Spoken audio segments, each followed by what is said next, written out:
Hurumende yeSouth Africa yorambirana neproposal yakaiswa neDA yekuti SADC Summit imuvwe isaitirwe kuZimbabwe ichinjwe venue. Kusangana zvekare kwatiri kuita paKulian TV muri yeZimbabwe. Kana uchangosvika pana paini first time yako, gara wasubscribe, ukomenda, like, ushare, ndoramba tichidzoka nema updates nezvimwe zvese zvinenge zvichiitika. Tiri kusangana nenyaya pano yatiri kunzwa iyo iri kutenderera zvakanyanyisa kubva kunyika yeSouth Africa yekunzi SADC Summit inofanira kuramba ichitoitirwa kuZimbabwe ikoko. Vari kutaura vachiti kana paine zvinhu zvinoda kugadziriswa kuZimbabwe zvinofanira kugadziriswa pasummit ipapo, zvichigadzirisirwa muZimbabwe macho imomo. Ndo mashoko ari kubuda nekuANC. Vari kutaura vachiti zvoni zvakataurwa nemain opposition party yavo zvekuti SADC Summit imuvwe isaitirwe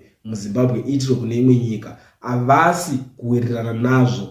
Ruling party yeSouth Africa ivo veANC vari kutaura kuti decision iyoyo hatikwanisi kunge tichiitora, ngaiitirwe ikoko summit yeSADC ngaiitirwe muZimbabwe imomo. Kana pane zvinoda kugadziriswa togadzirisana tichiitira tiri muZimbabwe imomo, towana kupfurira kuenda kumberi. Asi tiri kuzoona zvakare vanhu vakawanda vari kubudawo vaine maonero avo, vane zvavari kufunga pamusoro pezvinhu zviri kutaurwa izvozvo. Tiri kuona vanhu vakaita sana Hope Ching'ono vari kubuda vachitaura kuti South Africa iri kutaura izvozvo ANC ndo zvimwe zvinhu zvakaita kuti iluze 17% demavotes ayo nekuda kwekudairira nyaya dzimwe dzinoita kuti ivo vave unpopular, vasafarirwe futi nemavoters kana kuti nevanhu vanovasapota, vanovatsigira vekuSouth Africa ikoko. Vabva vaendera kumberi pane statement ravazotaura vakati Mnangagwa is a violent and corrupt thug who has demonstrated this week that he is not fit to run even a village.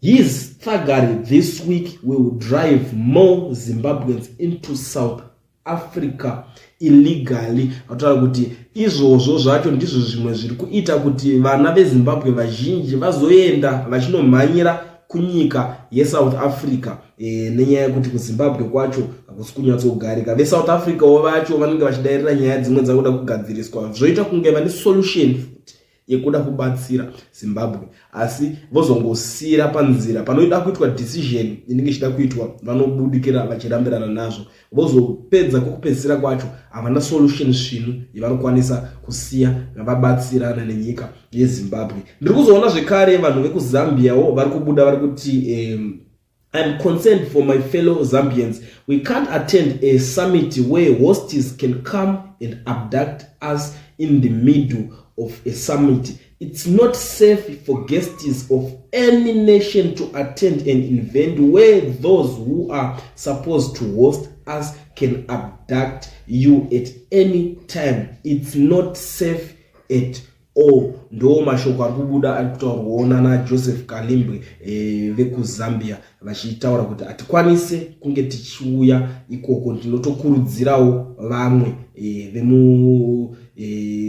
vemuZambia imomo kuti vasange vachiatenda zvinhu izvozvo zviri kuitika zveSADC Summit zvinoda kuitika kuZimbabwe. Ndo nyaya muri yeZimbabwe payave iko zvino nyaya yeSADC Summit yakabvira kudhara ichinetsa ichinzi inoda kuitwa SADC Summit, asi pakazokonzereswa kusungwa kwevanhu kwese kwamakaona vanhu vese vakasungwa kusanganisira vanhu vezvitendero vakaita sana Bishop Nyamakanga, mapolitician vakawanda, maleaders vakasiyana siyana vaingobatwa, macancelors nemafoma meya vaingotorwa vachingosungwa nekuda kwenyaya iyo yeSADC Summit. Ndo zvakakonzeresa mutauro wese wekunzi inogona zvayo kunge ichitochinjwa nekuti hapana zvinoshanda zviri kuitika zvakadaro. Hatikwanise kunge tichisiya vanhu vachimbunyikidzwa kodzero dzavo takatarisa, saka zvinane kuti ichinjwe. VeSouth Africa ruling party vacho bva vazopindura vachiti hatikwanise kuchinja venue. Ndo payave nyaya yacho iko zvino muri yeZimbabwe.